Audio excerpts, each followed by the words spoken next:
Welcome back to Vegas Live with Ninon. I'm Ninon, your host, and actually this is fabulous. So it's down here at the Pepper Mill, and I eventually, after a long, long time, I have Laura Johnson with me. And yeah, she's been dying to get on my show. Then I got you on the show, then we had a problem of something happening all here. in divine timing. Yeah, so now this is this perfect timing for Laura to be on, believe me. And you are a therapist, and you do many things. You have a foundation, you've got a book or something. A movie. A movie. Yeah, a documentary. A documentary. Now, what is the main thing you do with her beautiful life? So I'm a life coach. Life coach. And I work with at-risk youth. And so at-risk youth. Yeah. Interesting. I don't have children of my own, so I get to love on these and make a difference in their life. Absolutely. It's very I don't rewarding. have any children either, so we have something in common already. Now, why did you choose at-risk boys and girls? Yes. Do you find that, I was trying to figure this out the other day, do you find you have more at-risk boys or girls? Are they both like the same? It's about the same. I work a lot with homeless youth shelters, so there's, a variety of different, Is there more homeless youth? More homeless boys than girls? It's the same. It's the same, yeah. They've all got that tragedy of being homeless. And since what you do, what makes children homeless? Are they still with their mother and homeless? Or are they on their own homeless? So sometimes there's kids in foster care, or they runaways, or one girl that I've mentored for 8 years now, her mother had passed away from breast cancer a couple years ago, and dad's not around. So at-risk can be many varieties of things. Varieties, right. Which I don't think we realize. I think we all think of, children sort of, just leaving home or something like that, So it's sort of, trying to collect it together and seeing where do these children exactly come from. And they come from dispersed families or no families at all. Right. So what made you go into this to help the youth?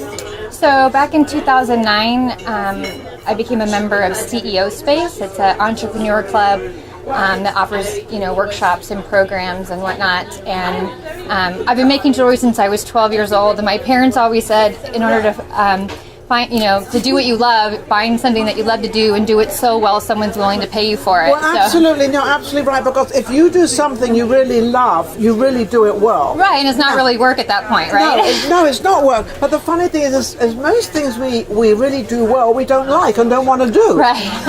We always seem to go into something we really don't like. That's right. But we think we do it well, rather than going to what you don't like, and doing that really 100%. Right. So are you happy with your choice? Absolutely. But that's not her only choice, because you also have a foundation, right? I do, yeah. So as I was saying, back in 2009, I became a member of an entrepreneur club, and they're like, great, you make jewelry. What's your bigger game in life? Okay. And so at the time,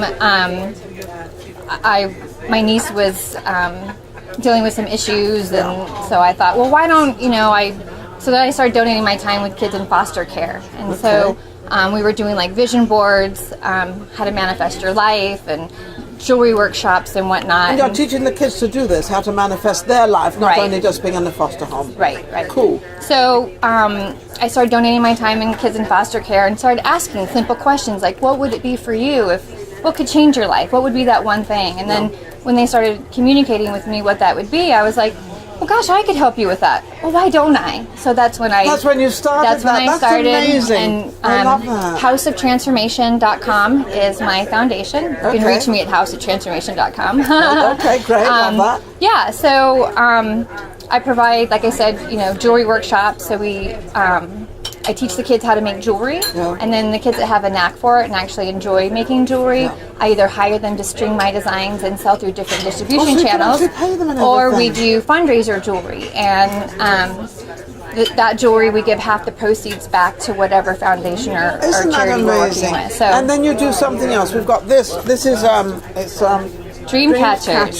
Dream Catchers. Who are you really? Okay, that's what that is. Back in 2010, that movie was made. It's more of a documentary. It's the story of 9 ordinary individuals living extraordinary lives.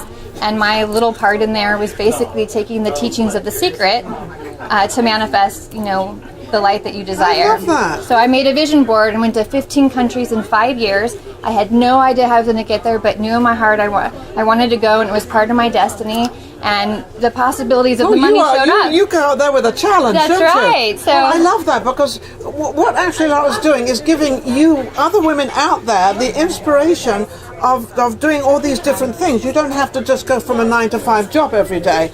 You have to find out what is your inner thing there and what else you can bring out there, because you did that. Right. And vision boards, people are like, oh, it's kind of, mystical or magical. It's like, how can I do that? How can I create that? And so it is. And when you can focus on something every day and, manifest it to come true, like I said, 15 countries. I mean, I still had to work for the money, but the possibilities of the money showed up once I declared my position to the universe. To the universe, which actually cleared your position to yourself. Right. Forget the universe. She actually cleared it for herself, so you could actually bring it out there and do it. Absolutely. What's been your greatest moment of all these achievements and all these things you've done? What have you felt that you really kind of reached it and you really kind of got there? Well, like I said, I have one special girl that I've mentored for 8 years now. The 8-year one. Yeah, 8 years. How old is she now? She'll be 17 in January. Oh, how wonderful. And so I think she's become your daughter, kind of? We have adopted each other. I mean, she doesn't live with me, but I know I'll be G-Ma when she has kids. Yeah, there you go. I like G-Ma better than Grandma, right? No, I don't know about Grandma. This Grandma, I'm not. I'm always an aunt. I've never been a grandma. You call me aunt or you don't come in my house. Okay, good to know. Yeah, I'm an aunt. I'm right. Got it. That's a level that I'm a little bit older, but not grandma type. So, what are you doing now? What is your main thing you're doing right now? Christmas is coming around the corner. What are you up to? So, obviously I have the jewelry, so we'll be, doing different jewelry promotions. I've worked with other foundations. Okay. Half the proceeds goes back to the foundation that we're working with. So that helps out a lot. Coming up? Any events coming up?